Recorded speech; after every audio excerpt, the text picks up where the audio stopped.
Assalamualaikum warahmatullahi wabarakatuh. Nama saya Muhammad Diyar Fadilah, kelas 3A NPM 1184083. Di sini saya akan menjelaskan pemahaman dasar tentang keamanan sistem multimedia. Ini saya akan menjelaskan tentang kriptografi. Perlunya keamanan untuk sistem multimedia. Perkembangan bisnis konten digital telah membawa peluang baru bagi kejahatan klasik di bidang teknologi informasi, yaitu pembajakan, sehingga dibutuhkan suatu mekanisme untuk mengatasi permasalahan pembajakan konten mobile ini. Dari sinilah Digital Rights Management lahir.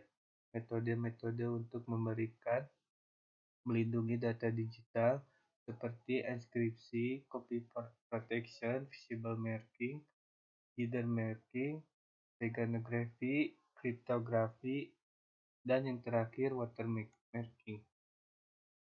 Kriptografi. Dua konsep utama kriptografi. Yang pertama adalah enkripsi. Enkripsi adalah proses di mana informasi atau data yang hendak dikirimkan diubah menjadi bentuk yang hampir tidak dikenali sebagai informasi awalnya dengan menggunakan algoritma tertentu. Kedua, deskripsi. Deskripsi adalah kebalikan dari enkripsi, yaitu mengubah kembali bentuk tersamar tersebut menjadi informasi awal. Algoritma kriptografi berdasarkan jenis kunci yang digunakan dapat dibedakan menjadi dua jenis, yaitu algoritma simetris, di mana kunci yang digunakan untuk proses enkripsi dan deskripsi adalah kunci yang sama. Contoh algoritma simetri: 1. Block cipher, DES, IDEA, AIS. Yang kedua, stream cipher, yaitu OTP, A5, dan RC4. Algoritma asimetris, di mana kunci yang digunakan untuk enkripsi dan deskripsi menggunakan kunci yang berbeda. Contoh algoritma RSA, DSA, dan yang terakhir L-gamma. Prinsip-prinsip kriptografi. Confidentiality atau kerahasiaan, yaitu layanan agar isi pesan yang dikirimkan tetap rahasia dan tidak diketahui oleh pihak lain, kecuali pihak pengirim atau pihak penerima yang sudah memiliki izin. Umumnya hal ini dilakukan dengan cara membuat suatu algoritma matematis yang mampu mengubah data hingga menjadi sulit untuk dibaca dan dipahami. Data integrity atau keutuhan data, yaitu layanan yang mampu mengenali atau mendeteksi adanya manipulasi seperti penghapusan, pengubahan, atau penambahan data yang tidak sah oleh pihak lain.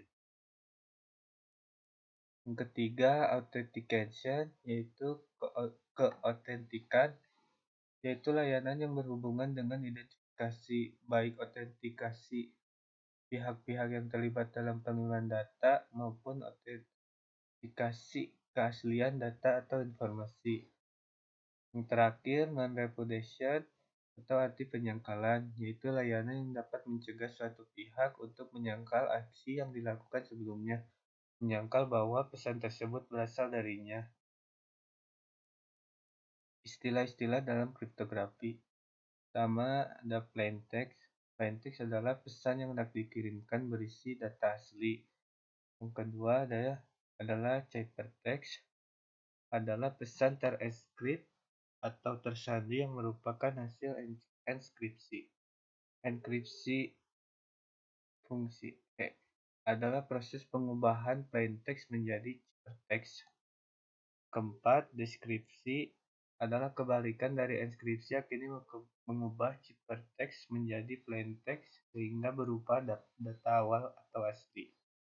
Kunci adalah suatu bilangan yang dirahasiakan yang digunakan dalam proses enkripsi dan deskripsi. Dan ini merupakan diagram dari enkripsi dan deskripsi. Algoritma kriptografi klasik. Algoritma kriptografi klasik berbasis karakter, menggunakan pena dan kertas saja, belum ada komputer, termasuk ke dalam kriptografi kunci simetri. Algoritma kriptografi klasik. 1. Cipher substitusi. Yang kedua, cipher transposisi. Cipher substitusi. Pertama, monoalfabet. Setiap karakter ciphertext menggantikan satu macam karakter plaintext. Kedua, polyalfabet. Setiap karakter ciphertext menggantikan lebih dari satu macam karakter plaintext. 3. Monograph atau unilateral. Satu inskripsi dilakukan terhadap satu karakter plaintext. Yang keempat, polygraph atau multilateral. Satu inskripsi dilakukan terhadap lebih dari satu karakter plaintext. Selanjutnya, cipher substitusi. Tiap huruf alfabet digeser 3 huruf ke kanan. Plaintextnya adalah A, B, C, D, F, G, H, I, J, K, L, M, N sampai Z. Nah, karena sudah diubah menjadi D, E, F, G, H, I, J, K, L, M, N. Contohnya, plaintext. Awasi Asterix dan temannya Obelix. Nah, diinskripsikan menjadi DZDVL, DVWH, pula. Itu dibacanya digeser ke kanan 3 huruf, baru kita akan tahu kata aslinya atau plaintextnya. Dalam praktek, ciphertext dikelompokkan ke dalam kelompok n huruf, misalnya kelompok 4 huruf. Jadi dibagi-bagi 4 huruf tiap katanya, atau bisa juga dibuang semua spasinya menjadi nyatu. Cipher transposisi. Ciphertext diperoleh dengan mengubah posisi huruf di dalam plaintext. Dengan kata lain, algoritma ini melakukan transpose terhadap rangkaian huruf di dalam plaintext. Nama lain untuk metode ini adalah permutasi, karena transpose setiap karakter di dalam teks sama dengan mempermutasikan karakter-karakter tersebut. Contoh, misalkan plaintextnya adalah Fakultas Sistem Komputer Universitas Diponegoro Semarang. Ciphertextnya jadi FSMI, SOAIP, VDRK, dan seterusnya. Jadi dibacanya dari atas ke bawah. Misal Fakultas Sistem Ekonomi Semarang, dibacanya di ke bawah. Selanjutnya, algoritma kriptografi modern beroperasi dalam mode bit. Algoritma kriptografi klasik beroperasi dalam mode karakter. Kunci plaintext, ciphertext diproses dalam rangkaian bit. Operasi bit paling banyak digunakan. Tetap menggunakan gagasan pada algoritma klasik, substitusi dan transposisi, tetapi lebih rumit. Perkembangan algoritma kriptografi modern didorong oleh penggunaan komputer digital, keamanan pesan. Komputer digital mempresentasikan data dalam biner. Algoritma inskripsi dalam rangkaian biner.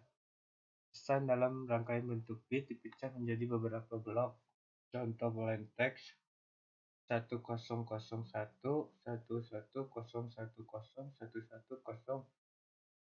dan dibagi menjadi 4 blok bit. Jadi 1001 1101 0110. Maka setiap blok menyatakan 0 sampai 15, 9, 13, 6. Bila plaintext dibagi menjadi 3 blok, maka jadi 100, 111, 010, 110. Maka setiap blok menyatakan 0 sampai 7, 4, 7, 2, 6. Sekian presentasi dari saya. Mohon maaf bila banyak kesalahan. Assalamualaikum warahmatullahi wabarakatuh.